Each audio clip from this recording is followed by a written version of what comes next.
लग्नानंतर होईलच प्रेम. भाग 9. आरव जेवणाचं ताट घेऊन येतो खरं, पण सानवीच्या रूममध्ये जायला त्याला भीती वाटत होती. त्याला माहीत होतं ती चिडलेली असणार, म्हणून त्याने समीरला सोबत चल म्हणून सांगितलं. समीर म्हणतो, मी कशाला, उगाच कबाब में हड्डी. आणि तसंही मगाशी तर मोठ्या रुबाबात हुकूम करत होतास. मग आता काय झालं? जिरले काय? आता जा एकटाच. तसंही बिचारी घाबरतेस तुला. आरव म्हणतो, भुसनाड्या, तू स्वतः रिलेशनशिपमध्ये असूनही तुला माझी अवस्था कळत नाहीये का? मगाशी सगळे होते म्हणून ती शांत राहिली. ऐकलंय तिने सगळ्यांसमोर माझं. मान ठेवला रे तिने माझा. पण आता मी एकटा असताना ऐकणार आहे का ती मला? चालणार आहे का माझं काही तिच्या पुढे? तसं समीर हसायला लागतो. यार आरव, मला तर जाम मजा येते. म्हणजे खरं तर तू घाबरतोस तिला. पण सगळ्यांसमोर ओरडायचा चान्स मारून घेतलायस. आणि आता ती एकटी आहे तर तुझी मान जर झाली. काही खरं नाही. फायनली बिघडलास तू. जोरू का गुलाम, माझा मित्र माझा. चल चल, घाबरू नको, येतो मी. आखिर समीर के बिना तेरा कोई काम नाही बनेगा. तसं आरव म्हणतो. नाटकीच आहात भाऊ बहीण दोघं पण. एक तिथं फुगून बसली आहे आणि एक इथं नाटक करतोय. मी आपल्या दोघांना पण सहन करतोय. चला आता. दोघेही सानवीच्या रूमच्या दरवाजाजवळ जातात. त्यांना वाटतं सानवी रडत वगैरे असेल, पण आत जाऊन बघतात तर मॅडम मस्त तिच्यातच हरवलेली असते. एकटीच हसत होती, मध्येच लाजत होती. आरवला तिला असं पाहून बरं वाटतं आणि तो मनातच म्हणतो, किती विचार करणार माझा वेडी. तिला माहीतच नसतं की हे दोघे आलेत. समीर पुढे जातो आणि तिला हात हात लावून हलवतो. तशी सानवी दचकते आणि हसून म्हणते, हां, तू कधी आला दादू? तसं समीर म्हणतो, जेव्हा तुम्ही कोणाच्या तरी आठवणीत हरवला होतात ना, तेव्हाच. तशी सानवी लाजते आणि म्हणते, काही काय? आणि तिची नजर आरवकडे जाते. आरवला पाहताच ती खुन्नस देऊन तोंड फिरवते. समीर लगेच म्हणतो, अरे, आता तर मस्त लाजत होतीस. कुणाची तरी आठवण काढत होतीस. मग अचानक काय झालं? सानवी चिडून म्हणते, गप रे, असं काही नाही. तसंही कुणाला काय पडली माझी. आरव शांतपणे म्हणतो, चला मॅडम, जरा जेवून घ्या. सानवी लगेच म्हणते, नको मला. आरव तिच्याकडे बघत म्हणतो, सानवी. आरव पुढे काय बोलणार एवढ्यात सानवी म्हणते, झालंय ना तुमच्या मनासारखं, मग काय प्रॉब्लेम आहे? तसा आरव म्हणतो, ठीक आहे, मग कर तुझ्या मनासारखं. नको ऐकू माझं. सांगतो मी मामाला तुझा मोबाईल परत द्यायला आणि कर तुझा डान्स परत सुरू. असं बोलून तो परत जायला वळतो. तशी सानवी त्याला आवाज देते, आहो. आणि तोंडातल्या तोंडात पुटपुटते, रुसवा पण काढता येत नाही साधा. काय अनरोमॅन्टिक माणूस दिलाय मला देवा. आरव ते ऐकतोच आणि गालातल्या गालात असतो. तो मागे वळतो तशी सानवी म्हणते, द्या ते जेवणाचं ताट द्या. भूक लागली मला. असं बोलून ती ताट खेचत असते. तसा आरव परत ताट ओढतो. एक घास उचलतो आणि तिला भरवतो. त्यानंतर हळूच तिला सॉरी म्हणतो. समीर हे सगळं ऐकतोच. तशी सानवी म्हणते, नुसतं सॉरी काय? आता मी ऐकलं ना तुमचं, मग तुम्हालाही माझं ऐकावं लागेल. तसा आरव विचारतो, म्हणजे तू खरंच मोबाईल आणि डान्स थोडे दिवस बाजूला ठेवणार आहेस? सानवी म्हणते, हो. दुसरं ऑप्शन आहे का माझ्याकडे? आरव म्हणतो, थँक्स. पण तेवढ्यात सानवी त्याला अडवत म्हणते, मला बोलू द्या ना जरा. किती मध्ये मध्ये बोलता. आता तुम्हालाही माझं ऐकावं लागेल. शिक्षा आहे तुम्हाला. आरव तिला जेवण भरवतच असतो आणि विचारतो, शिक्षा? बरं मॅडम, सांगा काय सेवा करू आपली? सानवी म्हणते, बघा, हां, माझं ऐकणार तुम्ही. प्रॉमिस करा. आरव हसत म्हणतो, हो गं माझी आई, प्रॉमिस. तुझा पक्कावाला प्रॉमिस. पण डोंट टेल मी की तुला आता पाणीपुरी हवी आहे. सानवी हसत म्हणते, दिलीत तर खाईनच मी. पण आधी मला बोलू द्या. ऐका जरा. ती थोडी गंभीर होत म्हणते, तुम्ही मला ओरडलात त्यासाठी शिक्षा नंबर 1 अशी आहे की तुम्ही मला तुमच्या हाताने जेवण भरवायचं पूर्ण. नाहीतर मी नाही जेवणार आणि औषध पण नाही घेणार. मग दुखू दे माझा पाय. आरव हसून म्हणतो, हो रे बाळा, तसंही तू नको म्हणाली असतीस तरी मी तुला भरवणारच होतो. पुढे बोल. सानवी म्हणते, शिक्षा नंबर 2, तुम्ही माझा मोबाईल काढून घेतलात त्यासाठी मला सॉरी बोलायचं. तसा आरव पटकन म्हणतो, सॉरी बच्चा. सानवी लगेच त्याला थांबवत म्हणते, माझं अजून बोलून व्हायचं आरव. तुम्ही सॉरी मला कान पकडून म्हणायचं. पकडून उठबशा काढून बोलायचं. आरव आधी समीरकडे बघतो. समीर मस्त हसत असतो आणि त्याला डोळ्यांनीच चिडवत असतो. आरव काही बोलणार तेवढ्यात सानवी बोलते, नका ऐकू मला. नको जेवायला. राहू द्या. दुखू द्या माझा पाय. आरव म्हणाला, ओ नाटकी, ठीक आहे, करतो मी. दुसरा पर्याय आहे का माझ्याकडे? घ्या, जेवून घ्या आधी. असं बोलून तो तिला घास भरवतो. सानवी म्हणाली, आणि शिक्षा क्रमांक 3. आरव म्हणाला, आता काय? सानवी म्हणाली, चिडताय कशाला? ऐका जरा. माझा डान्स म्हणजे माझा श्वास आहे. तो मी तुमच्यामुळे 1 वर्षासाठी सोडते. म्हणजे आता 9वीची अंतिम परीक्षा 15 दिवसात होईल. मग 10वी. पण नंतर मी डान्स करणार आणि 10वीचा शेवटचा पेपर झाला की नाचतच घरी येणार बघा तुम्ही. आरव हसून तिला घास भरवतो आणि म्हणतो, बरं बाई आता डान्सची शिक्षा बोल. तिला भरवतच तो बोलतो. सान्वी म्हणाली, हां तर मी 1 वर्ष डान्स सोडलाय तुमच्यासाठी. मग तुम्ही आज माझ्यासाठी पूर्ण रात्र माझ्यासोबत गप्पा मारायच्या. नाही नाही, माझ्या गप्पा ऐकायच्या. आणि हळूच बोलतो, तसं पण माहीत नाही परत कधी बघायला मिळेल तुम्हाला. पण आरव ते ऐकतोच. समीर बोलतो, काहीच काय सान्वी, उद्या त्याला आराम करायलाच मिळणार नाही. आम्ही डायरेक्ट ऑफिसला जाणार आहोत. आरव पटकन बोलतो, मला मान्य आहे. उलट खूपच आवडली ही शिक्षा. तो जरा रोमॅन्टिक होऊन बोलतो. तसं सान्वी असते. तिला हसताना बघून आरवला खूपच बरं वाटतं. समीर म्हणाला, ओके सुरू ठेवा, मी जातोय झोपायला. आणि हळूच आरवला बोलतो, घ्या आता. खूप हौस होती ना मला काहीतरी सान्वीसाठी करायचंय. मग आता करा. आणि तिचा भाऊ म्हणून नाही, तुझा मित्र म्हणून एक सल्ला देतोय. जरा सावकाश, लहान आहे अजून ती. असं म्हणत तो भव्या उडवतो. वेगळ्या अर्थानेच बोलतो. तसं आरव खूपच लाजतो आणि हसून बोलतो, निघ चल नालायक. समीर म्हणाला, जातो. गरज संपली ना. मगाशी इकडे यायला तर खूप मस्का मारत होता. दोस्त हुए पराये, दुश्मन हुआ जमाना. असं बोलून समीर पडतो. सान्वी हे ऐकतेच, पण तिला काहीच कळत नाही म्हणून ती आरवला विचारते, हा दादू असा का बोलला? जरा सावकाश म्हणून. आणि मी लहान आहे म्हणजे काय? मोठी आहे मी. कळतं मला सगळं. आरव जरा टेन्शनमध्ये येतो. हिला खरंच कळलंय की काय? इतक्यात सान्वी परत बोलते, आता कळलं बघा आरव, माझ्या भावाला माझी किती काळजी आहे ते. तुम्ही मला मोठ्याने ओरडता आणि मी घाबरते म्हणून सावकाश आवाज कर असं बोलला ना तो. आरव डोक्यालाच हात लावतो आणि बोलतो, हो बरोबर, खूपच समजदार आहेस मॅडम तुम्ही. मलाच अक्कल नाहीये. आणि मनातच बोलतो, कसं होणार माझं काय माहीत. खरंच लहान बाळ सांभाळायचे मला. पण समीरचं बोलणं मात्र त्याला आठवून तो सारखाच लाजत होता. एकटाच. त्याने तेवढा काही खोलवर विचारच केला नव्हता. त्याच्या आणि सान्वीच्या नात्याचा. तेवढ्यात सान्वी बोलते, आरव भरवा ना मला, संपलं माझं. तसा आरव, ओ सॉरी, बोलून तिला भरवायला लागतो. आणि आरव बोलतो, तसं सान्वी मॅडम तुम्ही घाबरता मला. तशी सान्वी बोलते, काय पण मी कशाला घाबरू तुम्हाला आरव? मी ओरडलो तेव्हा गप्प कशी झालीस मग? बाकी तर कोणाचंच ऐकत नाहीस. मग माझं कसं ऐकलंस? सान्वी अडखळत, ते असंच. आरवही मजा घेत असतो. मनातच बोलतो, तुला लपाछपीचा खेळ खेळायचा आहे ना आपला. मग बघ मी कसा त्रास देतो ते. मी अव्यवहारी काय? आरव म्हणाला, बोल, काय ऐकलंस माझं? मला का उलट बोलली नाहीस? तसं सान्वी गंगारून जाते, पण पटकन उत्तर देते, असं काय करता आरव? बोलले ना तुम्हाला उलट मी हिटलर. बोललेच की. मग तुम्ही कसं ऐकून घेतलं? तुमच्या पुढे तर कोणीच काही बोलत नाही. सगळेच घाबरतात ना तुम्हाला. प्रियंकाने सांगितलंय मला. तसा आरव चमकून बोलतो, हो का? अजून कुठे कुठे चौकशी केलीत मॅडम माझी? सान्वी अजून सावरत, काही काय, मी कशाला तुमची चौकशी करू? ते असं सहज विषय निघाला होता म्हणून. आरव म्हणाला, पण तुमच्यात माझा विषय निघायचं कारणच काय? मी कुठे तुला पाहिलं होतं? तशी सान्वी गांगरून जाते आणि अनावधानाने पटकन बोलते, अहो म्हणजे आमचा स्ट्रिक्ट नवऱ्याचा विषय चालू होता. तेवढ्यात सुजाता आत्यांनी माझ्यासाठी तुमचं. 2 सेकंदात तिला कळतं की आपण काय बोलत होतो आहोत. तशी ती जीभ चावते आणि घट्ट डोळे मिटते. आरव मात्र मस्त हसून तिची मज्जा घेत असतो. तिची आता हिंमतच नसते डोळे उघडायची. म्हणून हळूच मान खाली घालून एक डोळा उघडते आणि बघते तर आरव तिच्याकडे मिश्किलपणे हसत रोखून बघत असतो. त्याला सगळी गोष्ट माहीच्या सांगण्यावरून माहीत असते, अगदी पहिल्यापासूनच. मग त्याला अजूनच मजा येत असते तिला चिडवायला. तशी दीर्घश्वास घेऊन त्याच्याकडे हिंमत करून बघते आणि म्हणते, झालाय माझं, मला पाणी द्या. आरव बोलते, मॅडम तुमच्या बाजूलाच बाटली आहे. तशी सान्वी परत गोंधळून, तुम्ही देणार आहात की नाही? आरव म्हणाला, हो देतोय. तुला नाही बोलायची हिंमत आहे का माझ्यात? आरव तिला लगेच औषधही देतो. सान्वी म्हणाली, आरव विषय बदलू नका, तुम्हाला उठाबशा काढायच्या आहेत. आरव म्हणाला, हो माझी आई, माहीत आहे मला. एक तर त्या समीरसोबत बोललीस, तो उद्यापासून एकही संधी सोडणार नाही मला चिडवायला. तसं तोच गोंधळतो आणि आता आरव जीभ चावतो. पण त्याला वाटतं सान्वीला कळणार नाही म्हणून नॉर्मल असल्याचं दाखवतो. तशी सान्वी मस्तीच्या मूडमध्ये येऊन बोलते, हो काय बरं, काय चिडवतो दादू तुम्हाला? आणि ती भुव्या उडवते.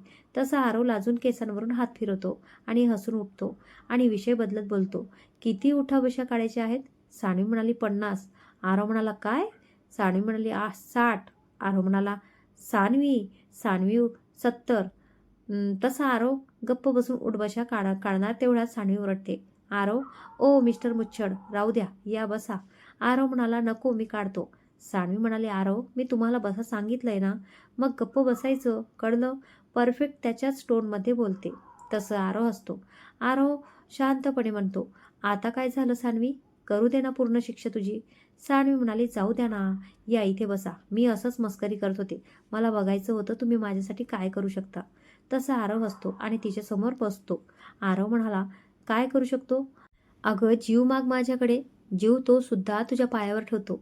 तसं सानवी डोळ्यात पाणी आणून त्याला ओरडते. आरव, काहीही काय बोलता?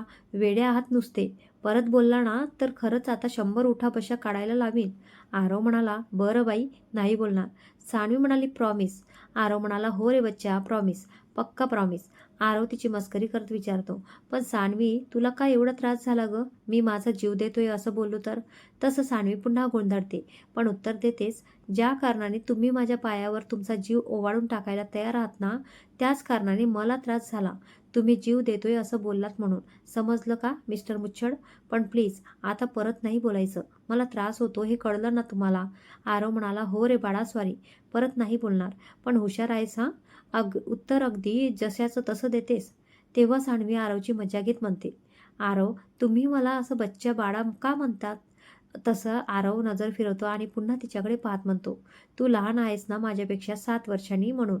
सानवी पटकन म्हणते, बाप रे, एवढा फरक आहे आपल्यात? असू द्या, काही नाही होत, चालेल मला. तसा आरव चमकून तिच्याकडे बघतो आणि मनातच म्हणतो, कशी आहेस ग तू? किती प्रेम करशील? माझ्या कुठल्याच गोष्टीचा तुला कसा प्रॉब्लेम नाहीये? आरव एकटक तिच्याकडे बघत असतो. म्हणून सानवी लाजते आणि म्हणते, म्हणजे भांडण करायला चालेल मला. तिला वाटतं आरव आता तिला विचारणारच की का चालेल म्हणून, पण आरव काही बोलणार एवढ्यात सानवीच म्हणते, आरव आज मी बोलणार आहे, तुम्ही फक्त ऐकणार आहात. आरव म्हणाला हो, जशी आपली आज्ञा बाईसाहेब. सानवी म्हणाली आरव तुम्हाला एक विचारू, खरं सांगाल तुम्ही? आरव म्हणाला माहीत आहे काय विचारणार तू, मला गर्लफ्रेंड आहे का म्हणून. सानवी म्हणाली काही काय, मी का विचारू असं? मला माहीत आहे तुम्हाला कोणतीही गर्लफ्रेंड नाही ते. आरव जरा तिच्याजवळ जात रोमॅन्टिक होत म्हणतो, हो का? आणि तुला का असं वाटतंय की मला गर्लफ्रेंड नसेल? मी काय बिन रोमॅन्टिक वाटलो का काय तुला? तसं सानवी त्याला हलकंसं ढकलते आणि सावरत म्हणते, झाली मस्ती चालू तुमची. अहो तुमच्यासारख्या हिटलरला मुली पण घाबरत असणार ना, मग जवळ कशा येतील? आरव हसून तिच्याकडे बघतो. तो काही बोलणार एवढ्यात सानवी त्याला अडवते. आरव चूप बसा, एकदम चूप. आपलं ठरलंय ना, मी बोलणार आणि तुम्ही ऐकणार. मग शांत बसा. हाताची घडी तोंडावर बोट ठेवा चला. सानवी धमकावतच बोलते. बिचारा आरव हाताची घडी आणि तोंडावर बोट ठेवून शांत बसतो. मनातच म्हणतो, कुणी जर मला बाहेर असं बघितलं ना तर मला जाऊ दे, पण तुझ्या पाया पडतील. माझ्यासारख्या हिटलरला नमवलं म्हणून. पण काय करू, तुझ्या हुकुमात राहायला मला आवडतं राणी. सानवी त्याच्याकडे पाहत म्हणते, कसला विचार करताय आरव? हेच ना की मी रात्रभर तुम्हाला माझ्या रूममध्ये थांबायला कसं सांगितलं? मला काहीच कसं वाटलं नाही किंवा एवढा विश्वास कसा ठेवला तुमच्यावर? आरवच्या डोक्यात पण हे नसतं तरी तो म्हणतो, बरं बाई, प्रश्न पण तुझे आणि उत्तर पण तुझंच आणि मी पण तुझाच. हे मात्र तो हळू आवाजात बोलतो. मग म्हणतो, आता बोल, कसा विश्वास ठेवला माझ्यावर? सानवी म्हणाली, अहो आरव, मला ना तुमचा क्रिकेट ग्राउंडवरचा किस्सा माहीत आहे. एका मुलीने सगळ्यांसमोर तुम्हाला प्रपोज केलं होतं आणि तुम्ही तिला तिथेच नाही म्हणालात. तुमच्या जागी दुसरं कोणी असतं तर त्याने तिचा गैरफायदा घेतला असता. म्हणून मी आता बिनधास्त तुम्हाला इथे थांबायची परवानगी दिली. तसा आरव चक्रावून तिच्याकडे बघतो आणि मनातच म्हणतो, किती ग स्वीट आहे माझा बच्चा. अचानक त्याला काहीतरी क्लिक होतं. आरव म्हणाला, तू काय माझी पूर्ण कुंडलीच काढलीस की काय? आणि कुणी तुला एवढं सगळं सांगितलं? ही गोष्ट तर मला नाही वाटत प्रियंकाला सुद्धा माहीत असेल. सानवी म्हणाली, प्रियंकाला माहीत आहे, प्रियंकानेच सांगितलं मला.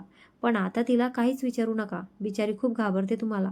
सानवीला आठवतं की प्रियंकाला ही गोष्ट सुनीलकडून कळली होती. ती प्रपोज करणारी मुलगी म्हणजे कादंबरी होती आणि ती सुनीलची बहीण होती. पण आरवला सुनील आणि प्रियंकाबद्दल सगळं कळेल म्हणून सानवी लगेच विषय आवरते. सानवी म्हणाली, आरव मला आधी प्रॉमिस करा, तुम्ही प्रियंकाला काहीच विचारणार नाही. शपथ आहे तुम्हाला माझी. आरव म्हणाला, शपथ वगैरे काय आहे रे बच्चा? ठीक आहे, नाही विचारणार, प्रॉमिस. आणि पक्कावाला प्रॉमिस बाबू. तो विषय तिथे सोडतो. सानवी म्हणाली, पण आरव, मुली जरा जास्तच चाहत्या आहेत तुमच्या क्रिकेटच्या. कालचा किस्सा पण प्रसादने मगाशी सांगितला ना, आणि तुम्ही काय कमी नाही. तुमचे चेंडू पण नुसते महिलांच्या प्रेक्षकांमध्येच का जातात? सानवी जरा चिडून विचारते. तसं आरव हसतो आणि म्हणतो, म्हणजे तुला नुसत्या माझ्या गोष्टी कळत नाहीत, तर गुप्तहेरसुद्धा ठेवला आहेत माझ्या मागे. मी कुठे काय करतो सगळंच माहीत आहे तुला. सानवी नसलेली कॉलर उडवत म्हणते. हुशारच आहे मी. आरव हात जोडत म्हणतो. हो मॅडम, मानलं तुम्हाला. तुमच्यापुढे काय बोलू शकतो का आम्ही? सानवी मात्र आता गंभीर होते. बरं आरव, ऐका आता. मला खरं सांगा, तुमचा नक्की काय प्रॉब्लेम आहे? तुम्ही कुठल्या तरी गोष्टीने खूप अस्वस्थ असता, चिडचिड करता, पण खरं तर तुमचा तो स्वभाव नाहीये. असं असतं तर तुम्ही माझं किती मन जपलंय ते मी पाहिलंय. मग का असं वागता? हा रुबाब तर हवाच, पण हा हिटलरचा मुखवटा का लावलाय तुम्ही, ज्याच्या दुसऱ्यांना कमी आणि तुम्हाला स्वतःला जास्त त्रास होतो? आता मात्र आरव स्तब्ध होऊन तिच्याकडे एकटक बघत बसतो. मनातच म्हणतो, आय लव्ह यू बच्चा. 2 दिवसात किती मला ओळखायला लागलीस तू. एवढा विचार करतेस माझा. I love you so much. Saanvi म्हणाली, आरव, मी काहीतरी विचारलंय तुम्हाला आणि विषय बदलू नका. खरं सांगा, काय प्रॉब्लेम आहे? आरव हसतो आणि काही क्षण शांत राहतो. मग हळू आवाजात बोलायला सुरुवात करतो. प्रॉब्लेम असा काही नाही गं, पण खूप एकटा आहे मी माझ्या आयुष्यात. समीर सोडला तर माझं कोणच नव्हतं कधी. ज्यांच्याकडून अपेक्षा होती त्यांनी कधीच समजूनच घेतलं नाही. नेहमीच गृहीत धरत धरत आलेत. खूप संघर्ष केलाय मी आयुष्यात. ते पण सगळी नाती सोबत असून आणि घरात लहान असून. जेव्हा माझ्याकडे काही नव्हतं तेव्हाही मी नको होतो त्यांना, आणि आता पण नकोच आहे. आता फक्त पैशासाठी सहन करतात मला. मी स्वतःचं माझं शिक्षण कसं तरी पूर्ण केलं आणि स्थिरावलो. तेव्हा वाटलं आता तरी जास्त पैसे दिले की मला कुटुंबांचं प्रेम मिळेल, पण नाही. आजही फक्त पैशासाठी जवळ करतात. लहानपणापासून बघत आलोय, प्रत्येक गोष्टीत भेदभावच असतो त्यांचा. निलेश मोठा, मग तो लाडका, आणि प्रियंका लहान, मग ती लाडकी. माझ्याकडे कायम दुर्लक्षच झालं. खूप सहन केलंय मी आतल्यात आत. काय हवं होतं मला तसं पाहिलं तर त्यांच्याकडून फक्त प्रेम, तेही माझ्याच कुटुंबांचं. पण तेही कधी दिलं नाही त्यांनी. कधी आजारी असलो तरी आई माझ्या बाजूला बसली नाही. नुसतं डॉक्टरांना पैसे दिले की काम झालं. का? कधी मायेने जवळ घेणं नाही. बाबांनीही कधी कौतुकाने बघितलं नाही. विचार करायचा तर तिघांचाही सारखाच करायला हवा ना, पण नाही. त्यांना जे काही करायचं असतं ते फक्त त्या दोघांसाठीच. म्हणूनच पहिल्यापासून माझी चिडचिड होते. आणि तुला काय वाटलं ते माझ्यापासून घाबरतात? अगं, मी पैसे देतोय म्हणून त्यांना माझी किंमत आहे. पैसे देणं जर का बंद केलं ना, की बघ बरोबर त्यांचे खरे रंग दिसतील. बाबांच्या लोनचा EMI मी भरतोय. मला त्यांचा काहीही उपयोग नसताना त्यांनी जो फ्लॅट घेतलाय तो निलेशच्या नावावर आहे. माझा त्याच्याशी काहीच संबंध नाही. अगदी बाहेरच्या माणसासारखं फक्त फॉर्मॅलिटी म्हणून मला सांगितलं म्हणजे काय, फक्त पैसा हवा होता म्हणून सांगितलं. बाकी काहीच नाही. घरातही त्यांना जेवढे पैसे लागतात तेवढे मला द्यावे लागतात. मला त्यांना पैसे द्यायचा प्रॉब्लेम नाही गं, देतोयच मी. पण माझा पण विचार करावा ना त्यांनी. एवढंच माझं म्हणणं आहे. लहानपणापासून माझ्याकडे दुर्लक्ष केलं आणि आता पैशाचं साधन म्हणून माझ्याकडे बघताय. समीर लहानपणापासून माझी अवस्था बघतोय. आजपर्यंत त्याच्याकडूनच मला सगळं प्रेम मिळत आलंय. मी ठरवलं तरी त्याच्यापासून काहीच लपवून ठेवू शकत नाही. आरवचं बोलणं ऐकून सानवी सुन्न झाली होती. त्याच्या प्रत्येक शब्दांबरोबर तिच्या डोळ्यातून अश्रू वाहत होते. आरवने तिच्या डोळ्यांखालचे अश्रू अलगद पुसले आणि म्हणाला, ए बच्चा, तू कशाला रडतेस? मला आता सवय झाली आहे या सगळ्याची. चल चिल यार, आय एम ओके. सानवी भरल्या आवाजात म्हणाली. आरव, सॉरी. किती सहन केलंय ना तुम्ही. मी उगाच हा विषय काढला. तुम्हाला वाईट वाटलं ना? आरव हलकंसं हसत म्हणाला. नाही ग वेडे, उलट बरं वाटलं बोलून.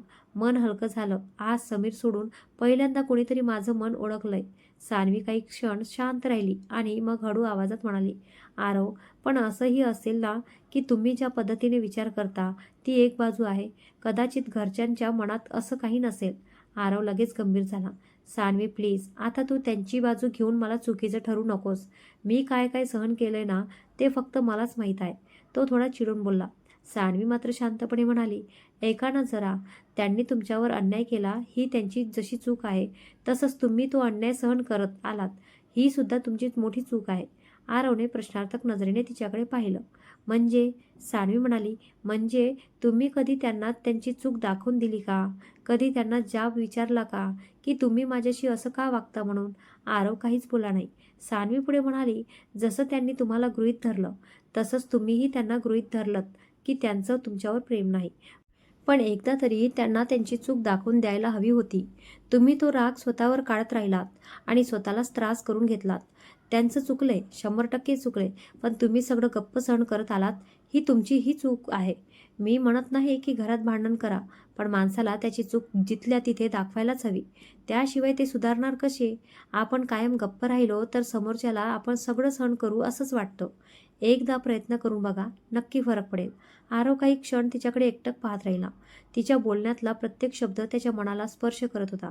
मग तो हळू आवाजात म्हणाला, बोलतेस ते पटतंय ग बाळा, पण मी फक्त त्यांचं प्रेम मिळेल या अपेक्षेनेच गप्प होतो. जर मी काही बोललो तर जे माझ्याजवळ आहेत तेही मला सोडून जातील असं वाटायचं, म्हणून शांत राहिलो. सान्वी लगेच म्हणाली, आणि आरव, बाकी कुणाचं मला माहीत नाही, पण प्रियंकाचा तुमच्यावर खूप जीव आहे. तिला मी नेहमी तुमच्याशी बोलताना पाहिलंय. तिच्या प्रत्येक शब्दातून तुमच्याबद्दलची काळजी जाणवते. आरव हलकसा हसला आणि म्हणाला, आणि आई बाबा, त्यांना तर तू चांगलंच ओळखतेस. त्यांच्या बोलण्यात कधी दिसली का माझ्याबद्दलची काळजी? सान्वी अचानक शांत झाली. तिच्याकडे उत्तर नव्हतं. तिची शांतता पाहून आरव हळूच म्हणाला, मिळालं मला उत्तर. आणि आता तरी तुला माझा प्रॉब्लेम चांगलाच कळाला असेल. सान्वी त्याच्याकडे बघत म्हणाली, हाच तर तुमचा प्रॉब्लेम आहे. जे लोक तुमच्यासाठी नाहीत त्यांचाच तुम्ही सतत विचार करता. मी प्रियंकाबद्दल बोलते ना, तिच्याशी तरी नीट बोला. आरव हसत म्हणाला, सान्वी, मला आता खरंच त्यांच्याबद्दल काहीच वाटत नाही.